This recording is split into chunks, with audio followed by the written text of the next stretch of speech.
ఓం శాంతి 17/1/2025 మధురమైన పిల్లలు, మీరు భారత్కు అతి విలువైన సేవకులు. మీరు మీ తనువు మనసు ధనములతో శ్రీమతం ఆధారంగా దీనిని రామరాజ్యంగా తయారు చేయాలి. ప్రశ్న: పిల్లలైన మీరిప్పుడు చేసే సత్యమైన అలౌకిక సేవ ఏమిటి? జవాబు: పిల్లలైన మీరు గుప్త రీతిలో శ్రీమతం ఆధారంగా పావన భూమి అయిన సుఖధామాన్ని స్థాపన చేస్తున్నారు.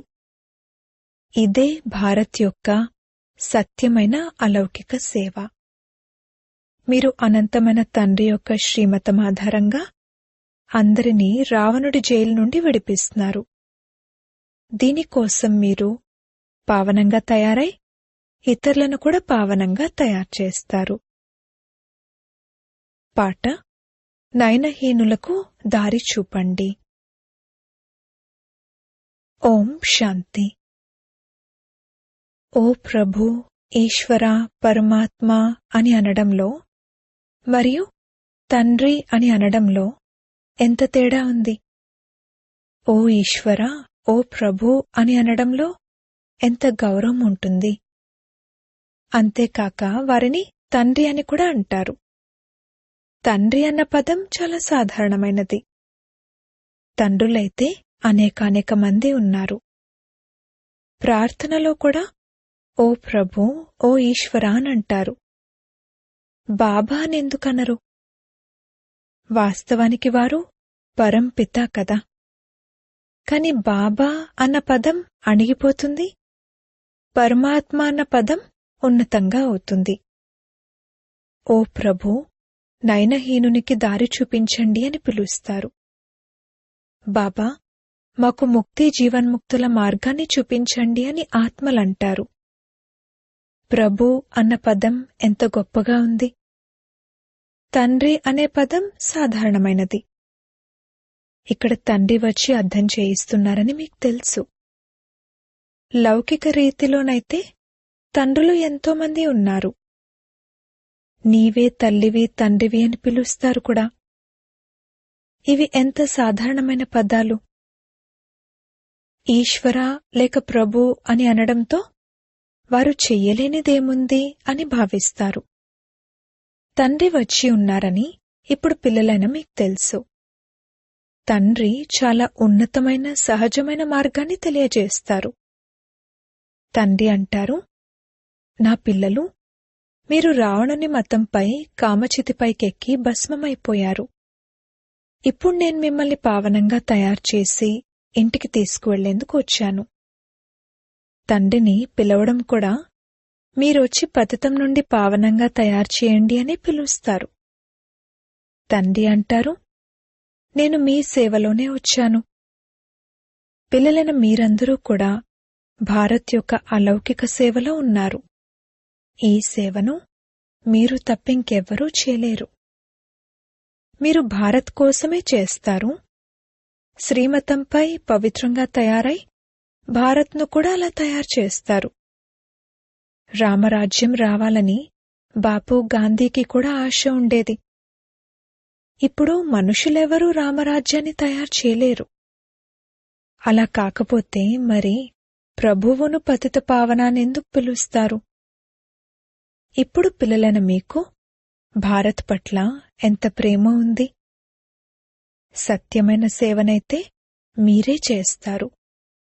ప్రత్యేకంగా భారత్కు మరియు మిగిలిన ప్రపంచమంతటికీ కూడా.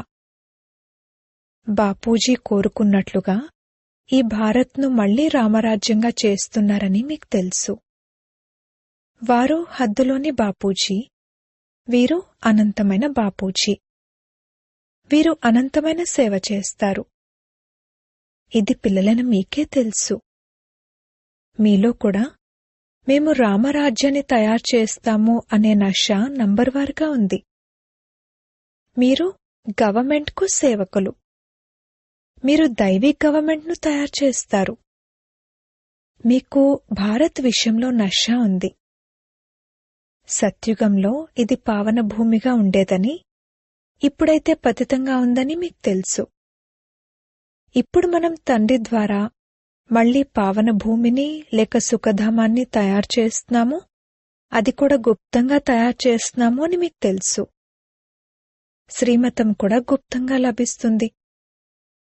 భారత్ ప్రభుత్వం కోసమే మీరు చేస్తున్నారు.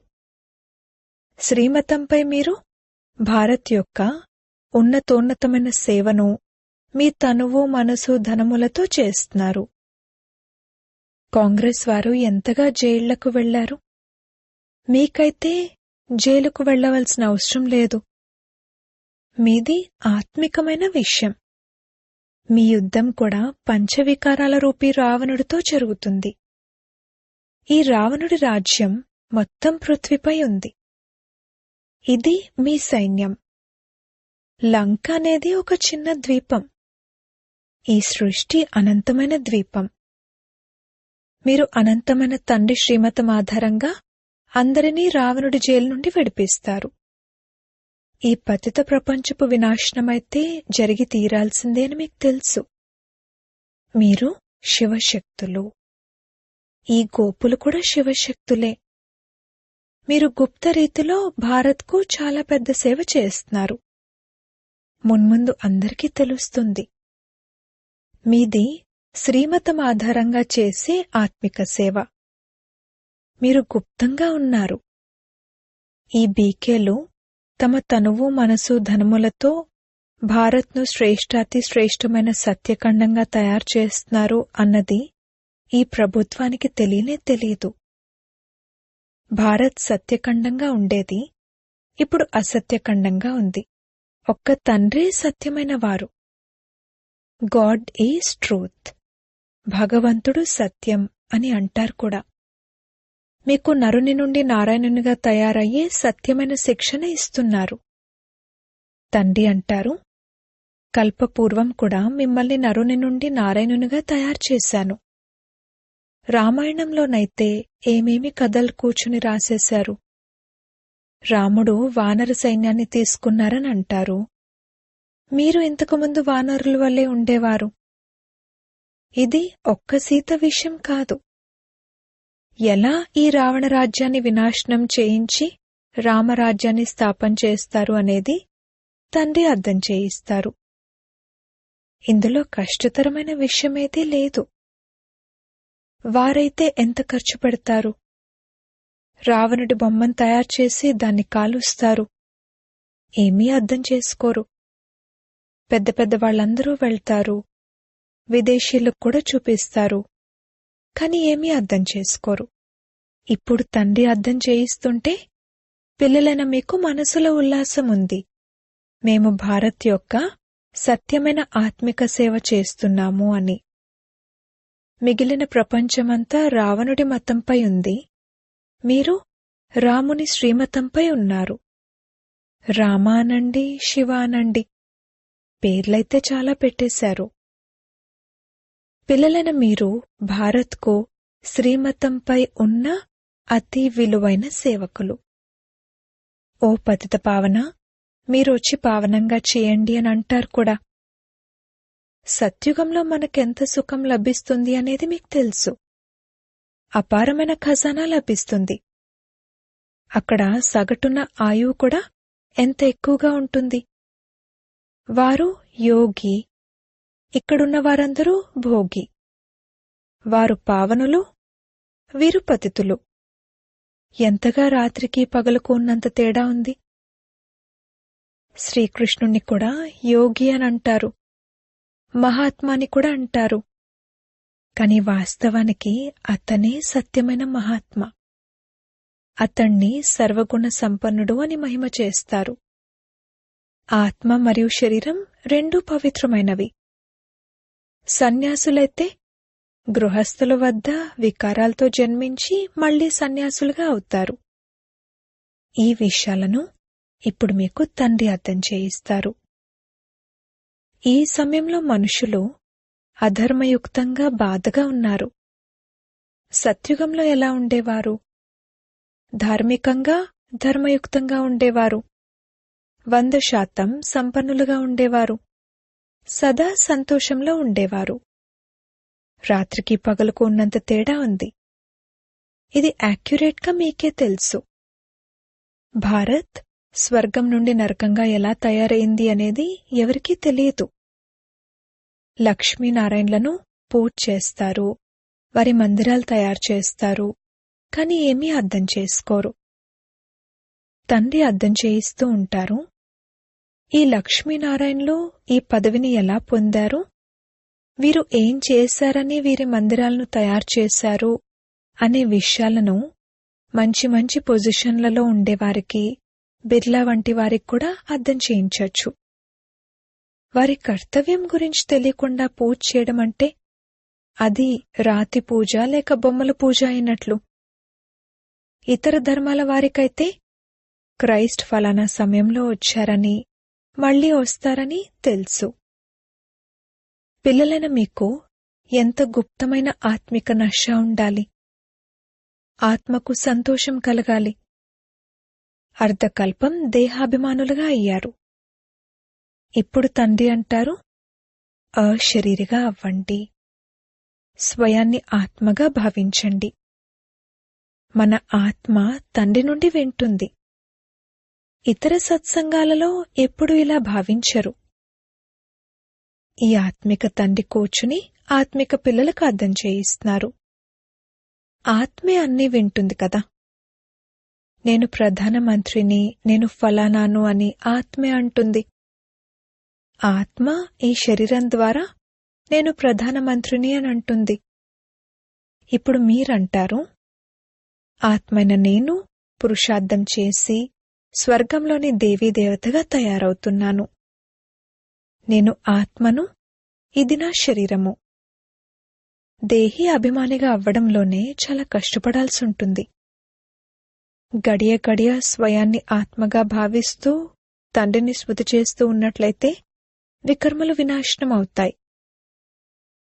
మీరు అత్యంత విధేయులైన సేవకులు. గుప్తరీతిలో కర్తవ్యాన్ని చేస్తారు.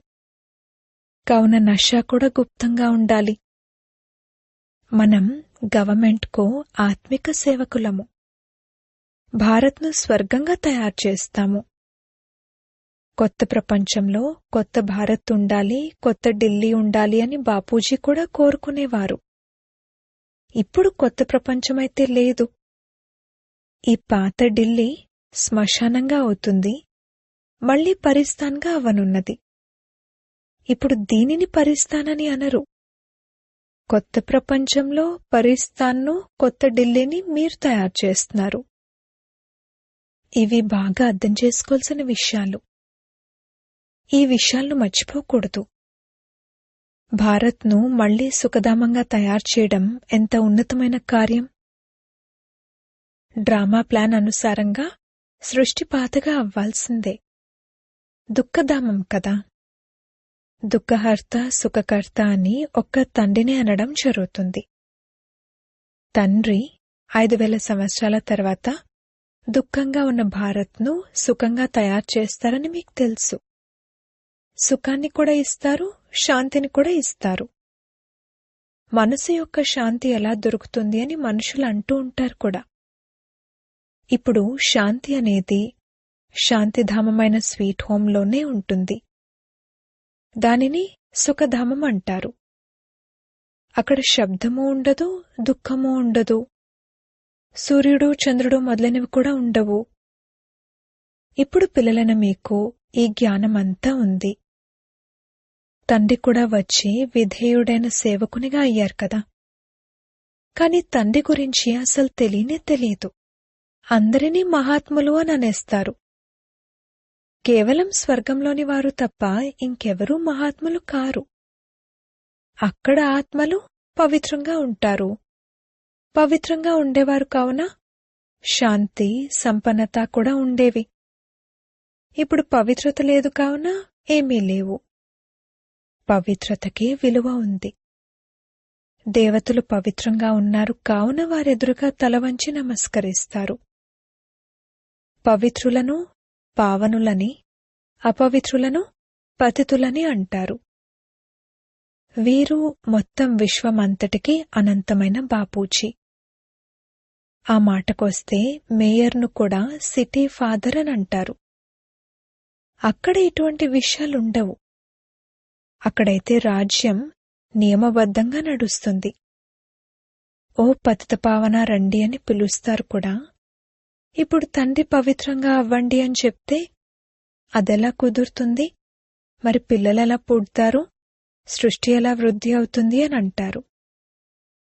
వారికి తెలియని విషయం ఏమిటంటే లక్ష్మీనారాయణులు సంపూర్ణ నిర్వికారులు. పిల్లలను మీరు ఎంత వ్యతిరేకతను సహించవలసి ఉంటుంది. డ్రామాలో కల్పపూర్వం ఏదైతే జరిగిందో అది రిపీట్ అవుతుంది. డ్రామాలో ఉంటే లభిస్తుందిలే అని డ్రామా మాటను పట్టుకుని ఆగిపోవడం కాదు. స్కూల్లో అలాగే కూర్చుని ఉంటే ఎవరైనా పాస్ అవుతారా? ప్రతి ఒక్క వస్తువు కొరకు మనుషులది పురుషార్థం జరుగుతుంది. పురుషార్థం లేకుండా నీరు కూడా లభించదు. క్షణక్షణం పురుషార్థం ఏదైతే నడుస్తుందో అది ప్రారబ్ధం కోసం.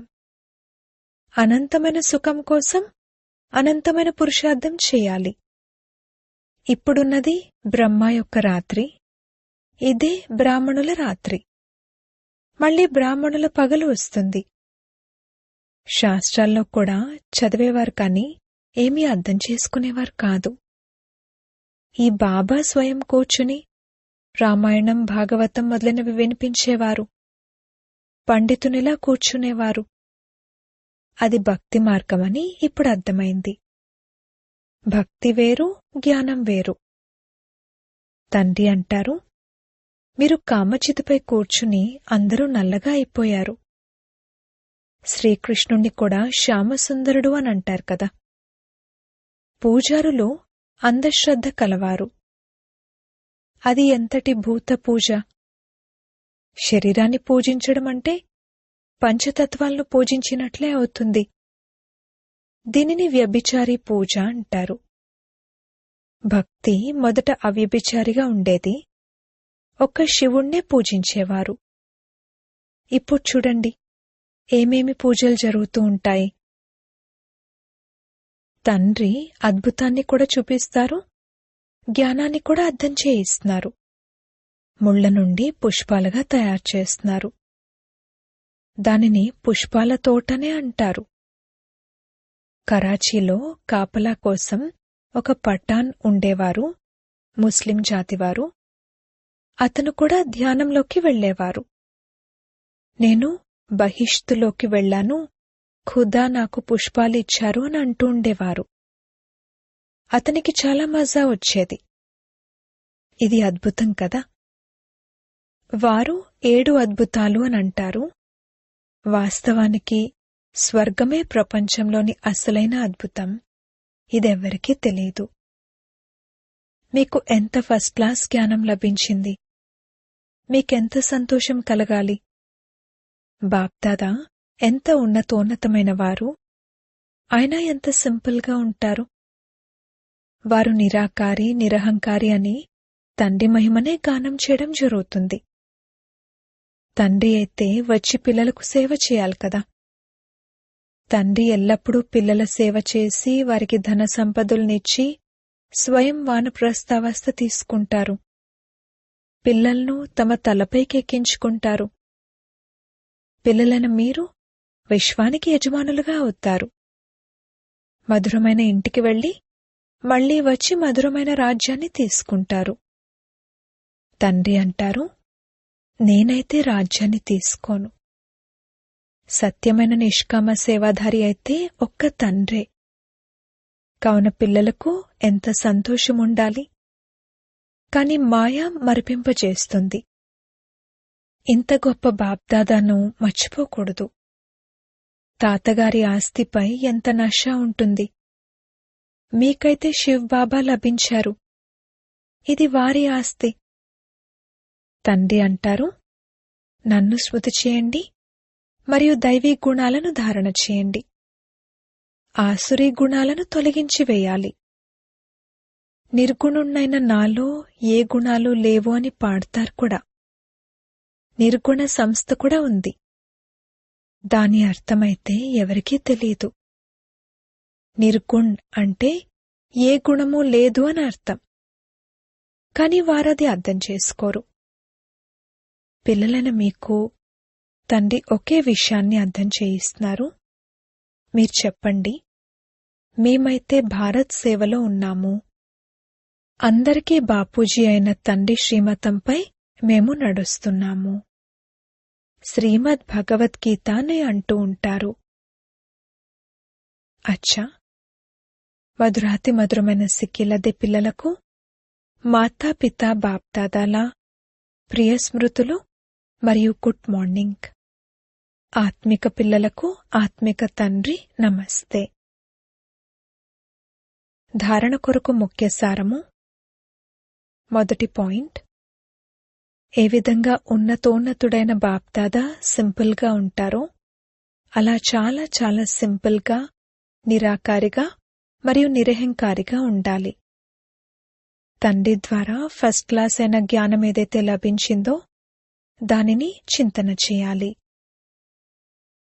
రెండవ పాయింట్, డ్రామా ఏదైతే ఖచ్చితంగా రిపీట్ అవుతుందో అందులో అనంతమైన పురుషార్థం చేసి అనంతమైన సుఖాన్ని ప్రాప్తి చేసుకోవాలి.